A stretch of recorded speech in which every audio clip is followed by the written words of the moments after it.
എന്താണ് മൗനി അമാവാസി? കോടിക്കണക്കിന് ഭക്തരാണ് ഈ ദിനം സ്നാനത്തിനായി തിരഞ്ഞെടുക്കുന്നത്. റിപ്പോർട്ട് കാണാം. കുംഭമേളയിലെ ഏറ്റവും പ്രധാനപ്പെട്ട രണ്ടാമത്തെ അമൃതസ്നാന ദിനമാണിന്ന്. മഹാകുംഭമേളയിലൂടെ ആത്മപരിശോധന നടത്താനും മൗനം പാലിച്ച് പവിത്രമായ ആചാരങ്ങളിലൂടെ ആത്മാവിന്റെ ശുദ്ധീകരണത്തിനുമായി പ്രയാഗ്രാജിലേക്ക് ഒഴുകിയെത്തുന്നത് കോടിക്കണക്കിന് ഭക്തരാണ്. മാഘമാസത്തിന്റെ മധ്യത്തോടെ വരുന്ന മൗനി അമാവാസി മാഘി അമാവാസി എന്നും അറിയപ്പെടാറുണ്ട്. ഇന്നേ ദിവസം ഗംഗാനദിയിലെ ജലം അമൃതായി മാറുന്നുവെന്നും ഭക്തർക്ക് അവരുടെ പാപങ്ങളിൽ നിന്ന് മോചനം നേടാനും അനുഗ്രഹങ്ങൾ തേടാനും ഏറ്റവും അനുയോജ്യമായ സമയമാണിതെന്നും വിശ്വസിക്കപ്പെടുന്നു. അതിനാൽ ആചാരപരമായ സ്നാനം നടത്തുന്നതിന് വിശ്വാസികൾ ഗംഗാ തീർത്ഥാടനം നടത്തുന്നു. After 12 years, because it's unique experience, very intense.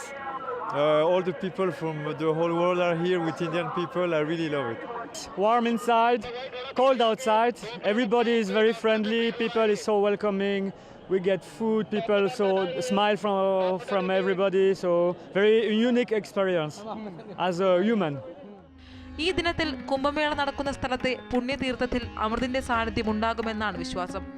ഈ ദിവസം പൂർവികരെയും പിതൃക്കളെയും ആദരിക്കുന്നതിലൂടെ പിതൃദോഷം അനുഭവിക്കുന്നവർക്ക് അതിൽ നിന്ന് മുക്തി ലഭിക്കുമെന്നും വിശ്വസിക്കപ്പെടുന്നു. ചൊവ്വാഴ്ച മാത്രം ഏകദേശം 40 ദശലക്ഷം ആളുകൾ സംഗമത്തിൽ മുങ്ങി.